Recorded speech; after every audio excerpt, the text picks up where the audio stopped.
Israel happens to be in the eye of the Omicron storm, or at least that is what the Israeli Prime Minister Naftali Bennett now feels, because he's issued a pretty alarming statement where Bennett has cautioned that during this current wave led by the Omicron variant of the coronavirus, Israel could in fact see a sharp surge in nearly about 40% of its population getting infected by the Omicron variant of the coronavirus.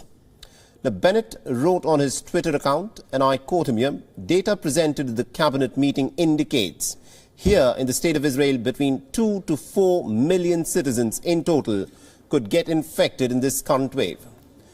Now, over the past week, the state of Israel has seen infections quadruple. On Saturday, the health ministry reported over 17,000 fresh infections, with a population of just about 9.4 million people. That's 94 lakh people. The state of Israel has buckled nationwide testing facilities. A lack of testing sites has also created a huge pressure on the existing ones. The government has also revised its testing policy. But even with the new guidelines, it is proving almost impossible to test the inflow of number of people who are trying to come and get themselves tested. Now, antigen tests are in scarce supply at the pharmacies around the country, and people are forced to spend several hours in line waiting to get one administered. With the surge in the number of COVID-19 infections and hours-long queues at mandatory testing stations, the state of Israel has sought to ease access to home COVID-19 tests. The government is also negotiating price reductions with major pharmacy chains as well. And more than 1.5 million COVID cases have been officially recorded in the state of Israel, including about 8,000 deaths. Now, more than 4.3 million Israelis have been fully vaccinated with 3 shots. And amidst the surge inside, Bennett has also reiterated that he will do everything that he possibly can to avoid another crippling lockdown. The lockdowns have not proven to be an efficient measure against the spread of the highly infectious Omicron variant of the coronavirus. Instead, it has actually dealt a heavy blow to the economy in different countries around the world. So this, of course, is the situation in the state of Israel, where, remember, the rate of vaccination has been pretty remarkable.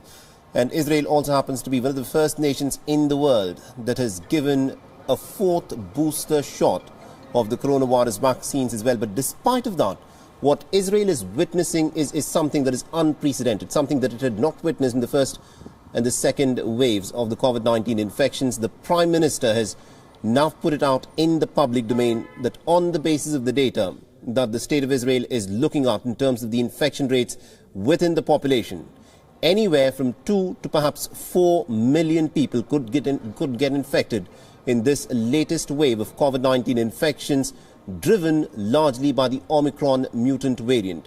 Now remember, we're talking of a time span of anywhere in the next 4 to 8 weeks. And that is the scale of the number of infections which the state of Israel is, of course, expecting, which has caused a lot of reason for concern for the administration of the state of Israel. And it remains to be seen as to how this will be tackled, where despite the vaccinations, where despite the public advisories and guidelines that are being given out, despite the fact that people would, one hopes, adhere to social distancing and wearing of face masks, the Omicron variant somehow seems to be so transmissible that it has spread virtually like wildfire even in the state of Israel.